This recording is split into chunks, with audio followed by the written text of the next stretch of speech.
Denver has never been hotter in recorded history. 105 degrees today ties the all-time record hit 3 times previously. The heat that's an annoyance or an amusement in the city, it's a real danger across much of Colorado. There are wildfires burning from southern Colorado up to Grand Lake, where right now hundreds of homes are being evacuated. I want to give you an idea of where this is happening. It is just to the west of Grand Lake, kind of tucked in along the edge of the park. There you see highlighted County Road 48. It is the neighborhoods northwest of there that have been evacuated, 300 to 500 homes. Ray Jennings, who's the head of the Office of Emergency Management up in Grand County, joins us now on the phone. Ray, appreciate your time. What kind of behavior is this fire displaying right now? This fire right now is an aggressive, expanding fire. We're trying to hold a fire line. We're doing very well with holding a fire line across County Road 48 to prevent it from jumping. And the fire came in at about 2:25 this afternoon. First fire units arrived several minutes later, and quickly we put many resources on it. And currently we have 2 helicopters and probably about 75 to 80 firefighters with about 30 pieces of equipment fighting this fire, along with our County Road and Bridge that provided dozers to help build a fire break. Right now, people are seeing a photo taken by John Cloudman, who was flying over Grand Lake, and this picture gives us a sense of perspective on how close that fire is, both to town and to the lake itself. Understand that the fire switched directions on you guys. It switched directions probably about 3 times on us so far, and fortunately our firefighters have been very reactive to that, and we've been able to provide the correct fire breaks and protect homes as well as citizens in the Grand Lake area. And lastly, Ray, any guess? A lot of those houses up there are second places for people. Of the 300 or 500 homes, do you have any idea how many of them are occupied right now? Right now, tonight, we've evacuated approximately 300 people along with those homes, and they are being sent to the Grand Lake Community Center in the town of Grand Lake. We do expect the evacuation to run through Friday, and hopefully we'll be able to let people in sometime Friday. And before we let you go, there is another fire burning in Grand County that is putting up a spectacular plume of smoke that is visible in the area of Silverthorne and Dillon and Frisco. That's the Sugarloaf fire. My understanding is that that's on some U.S. Forest Service land. That's churning through some beetle kill right now, not threatening structures. That is correct. It's approximately a 250-acre fire that we responded to earlier today, this morning. The U.S. Forest Service is managing that fire right now, and we do not expect it to endanger any property at this time. All right. Ray Jennings, head of the Office of Emergency Management up in Grand County. Thank you for your time, sir. Good luck in the fight tonight. There is another fire that is burning right now in Castilla County in southern Colorado. That is the Spring Fire. It's near Levita Pass. It's burned through 4,000 acres so far, and we know that it has taken down some buildings. Firefighters were not immediately able to tell us whether those are homes, cabins, or outbuildings. No containment at this point. There are 400 homes evacuated by this spring fire west of Fort Garland. I want to bring Kathy Sabin now to talk about the weather in Grand County and then down in Castilla County that's impacting these fires. Extremely hot, dry, windy conditions and shifting winds giving fire managers a run for their money tonight. In spite of the cloud cover on radar, we have winds at the surface in the Grand Lake area and also across Summit County coming in out of the east, about 12 to 15 miles per hour, gusting to 23, shifting to the southwest tonight. And with the storms that are developing in the foothills, we're seeing lightning and damaging winds to 70 miles per hour.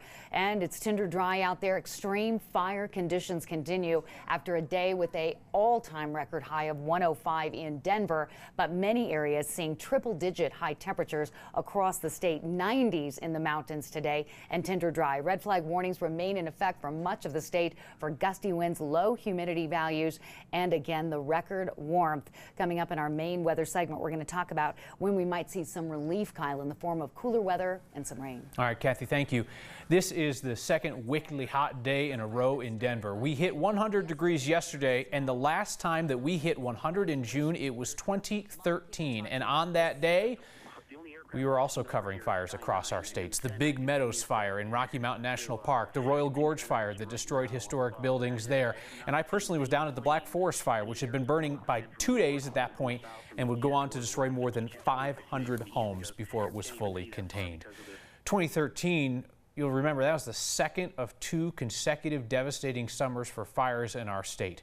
June of 2012, that was the warmest June ever on record in Colorado. We hit 105 degrees 2 days, reached 100 plus at least 6 times, broke all kinds of records.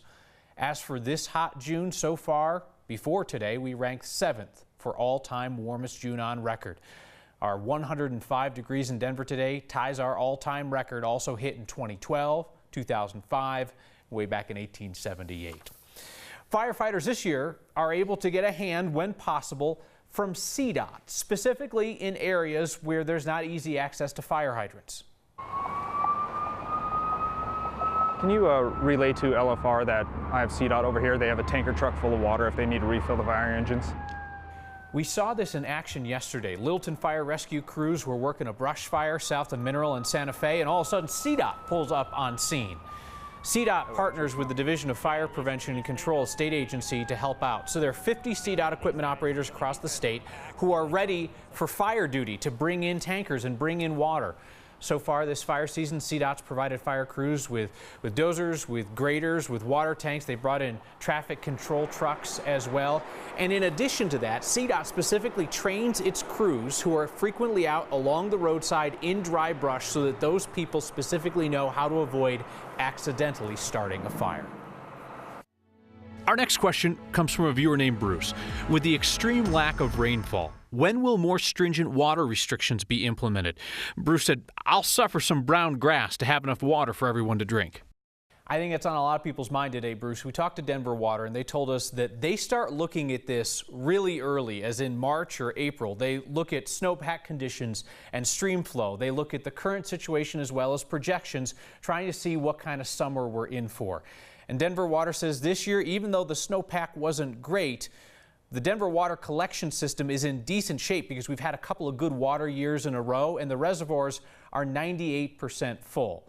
Now, if something drastic changes, Denver Water has a drought plan ready to go with rules and restrictions, but for now, steady as she goes. Meet Denver's new police chief, DPD Commander Paul Pazin.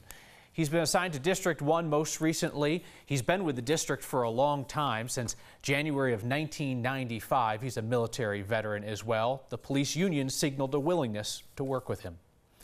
Do not expect Congress to legalize marijuana anytime soon, though it could take a baby step in that direction.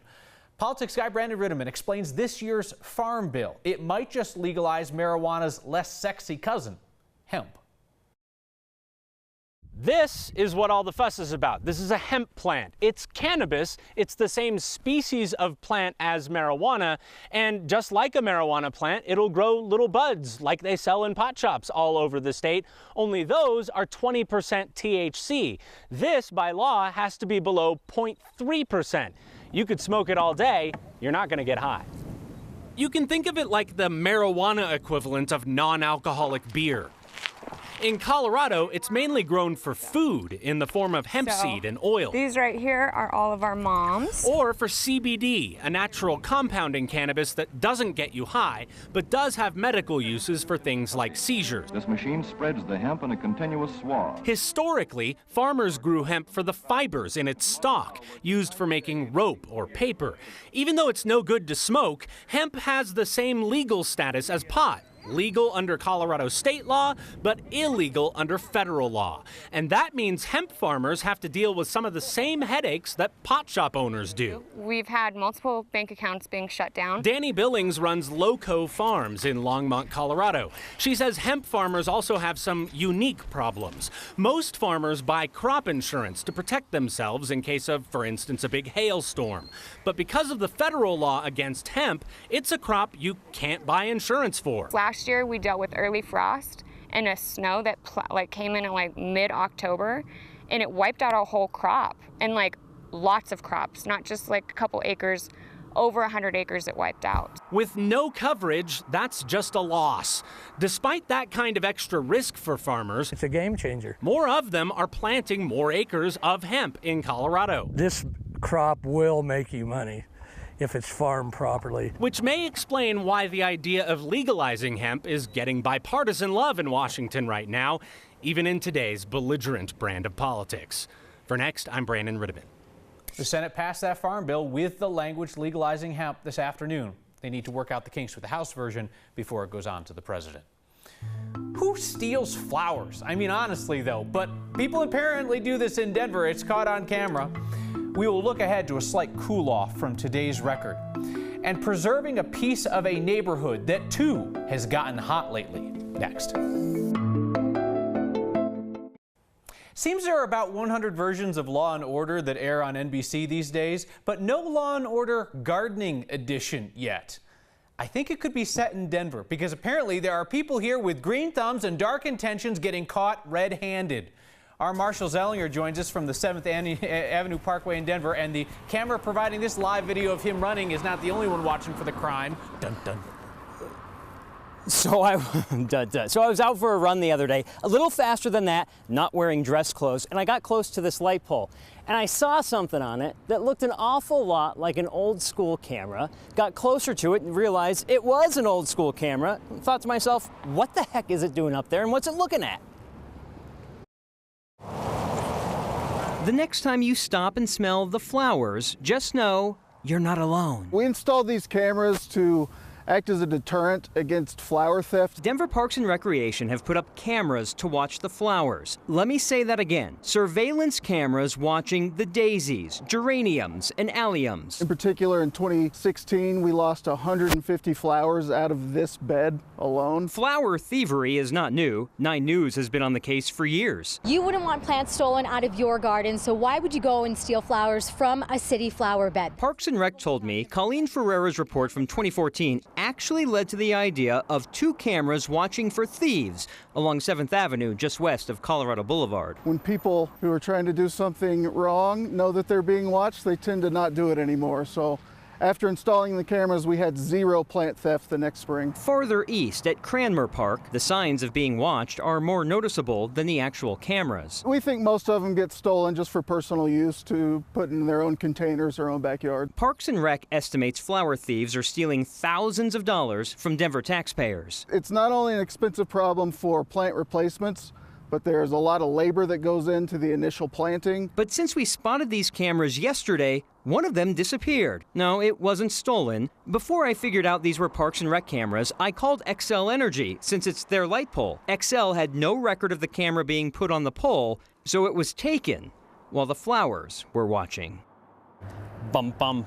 All right, so these cameras are motion detected, so they are not running all the time. There's an SD card inside of them, so no one's watching it. You actually have to go up to it, get the card out and see if anybody did anything. And Xcel points out they are not connected to the power grid, so taxpayers aren't paying for that. They're battery operated, and as you can see, ever since it's been there, nothing's happened here, Kyle. The magic of a camera. I'm not excusing crime, but my wife the other day said we should get some allium, and then I was like, no, we got to put our daughter through college. Those things are super, super expensive. All right, thank you, Marshall. Denver's gentrification often looks like this. Yeah, locals and artists make a lesser-known neighborhood a funky and fun place to be. Big money comes in, they get pushed out, and then the newcomers wonder why the neighborhood isn't funky and fun anymore. So take the area that we're all supposed to call River North, or Rhino. There we met a business owner who was working to keep his corner feeling familiar. Mike Grady has the story. Finding any space in Rhino gets tougher every day. Cruise that all the way down to 35th. Darren Duran's seen the neighborhood grow like crazy. Thank you so much. I'll see you in a few minutes. Along with his business. It's big for a bike shop. To be quite honest with you, it's a little too big for my bike shop right now. He's making the most of the 8,000 square foot building Urban Cyclist has grown into. Keep an active business going on, but maybe have some DIY stuff over here. Everything above the door will be painted. Denver artists are blurring the line between bike shop and art gallery. So here's the star that I'm sketching out. One of the main mediums for mural artists is spray paint. They're getting the room ready for Rhino Arts Fest on Saturday. It's huge. It's huge to have this opportunity to be here. Sketching out a circle. Darren isn't limiting their use of his spot to one afternoon. Let's think ahead and maybe make a small space that we can rent out, we can donate, people can share. you know, things like that. He's keeping Rhino true to itself. Keep it local and keep that flavor alive is what we're looking to do. Simply by providing a canvas. I think it's really important to do that, especially when you have the ability to do that. They're bringing so much value to the community by having us be a part of it. All of these really amazing artists that could be totally somewhere else, getting paid all kinds of dough to do the amazing things they do, and they're donating their time and their talent. You know, we want to give back, and we want to give back to the community as well. For Next, I'm Mike Grady. Next, producer Carrie thought that we needed a reason to smile on this fire-filled Throwback Thursday. And that is why she took this childhood photo of me, which I shared with her in confidence, but she decided to put it on the show tonight. You know what, though? I'm just going to own it. The 80s cycling cap, the Squeeze Me tourist t-shirt from Florida, and what appeared to be my mother's sunglasses. But just look at that satisfied smile on the face of the llama I'm petting. You cannot shame me, Carrie, because I have no shame. And apparently I never have.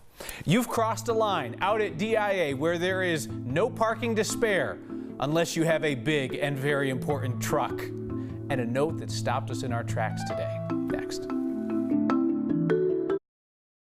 You know, Denver would have more parking if everybody would just take one space. But no, you've crossed a line. You have to pay to park in the garage at DIA. So what do we think, everybody? Should this guy have to pay double or triple? I'm thinking that shiny truck is in a $75 a day triple parking spot, if you ask me. Next viewer Rachel Painter spotted him. Listen, bad parking costs us room that we don't have to spare, people. Keep emailing the photos to next@9news.com or get our attention with the hashtag #HeyNext. We finished tonight with an email that came to us from the son-in-law of a viewer. Tom wrote, "My father-in-law passed away last Thursday, 4 days before his 80th birthday. He had mentioned recently he watched your Next program every night and loved it. I loved my father-in-law, and it made me very happy he could find such enjoyment from watching your show in his last days. Thanks for providing some enjoyment in his life. His name was Jack, and you would have liked him too." We have no doubt that that is true. Tom, our condolences on the loss of your father-in-law. All of us here on our team are honored that we could impact his life in some small way. See you next time.